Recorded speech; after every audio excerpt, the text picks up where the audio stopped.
برو خدا ملا به ما جور نکو. افسوس به شما. چه رقم دوست هستین شما؟ افسوس. این اندیوالای مرا بی پیشری از یا مرا تو تأخیر کردی، تاوین کردی. سید احمد دو سه کار است. او پایین برآمد نخورد والا فطره. شش او پنج عشر چهار او شش برآمد والا بیشک.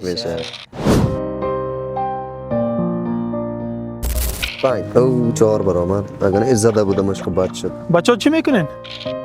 لالا سلام لالا خوب است. علیکم سلام. چی میکنی خیر؟ لالا گیم بازی میکردیم. روز جمعه است. آذان هم داده. بریم مسجد بریم. لالا خودت برو این نماز پیش سرت میاییم. خیر زود بیاین. صحیح، درست صحیح. است.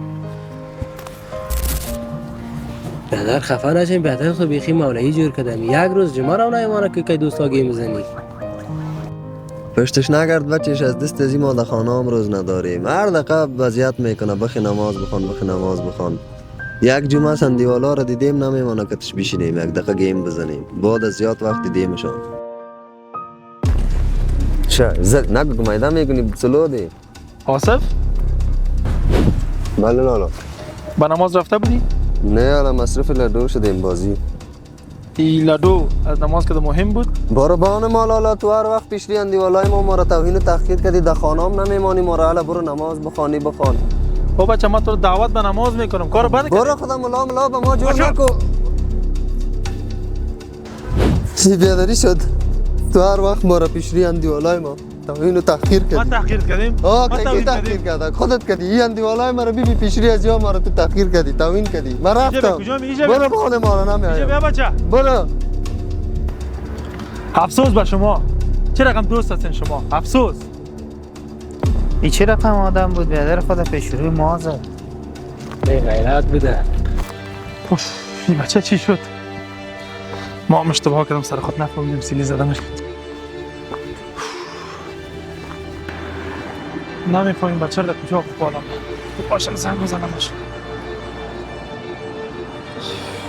بچه را سیلی محکم زدم. تلفن را که شما به تماس رسیدید تلفنش هم گل است.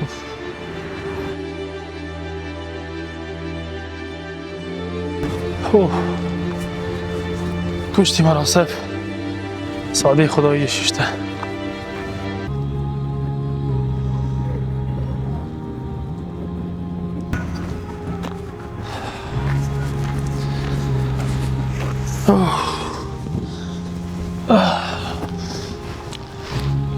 کشتی من آصف گفته. ازم خفه هستی؟ خفه نباشم خیلی چی باشم.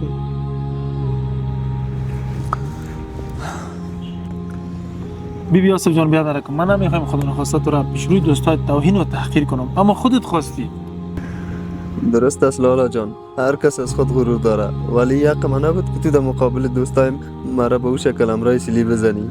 خیره خورد بودم نصیحت میکردی میفهمیدم مگفه. ببین آصف جان خود تو میگی هر کس غرور داره، ما هم غرور دارم.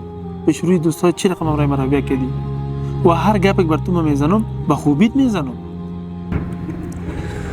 درست است لالا جان، ولی باید مرا تنها خودت در خانه میگفتی یا دوستایم که میگفتی مشکل نداشت، ولی پیشری دوستایم مرا به 2 پیسه کردی خودت.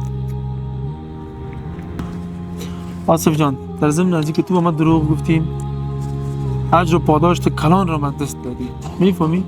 نماز جمعه را ادا نکردی. درست است لالا جان، دیگه انشالله تکرار نخواهد شد.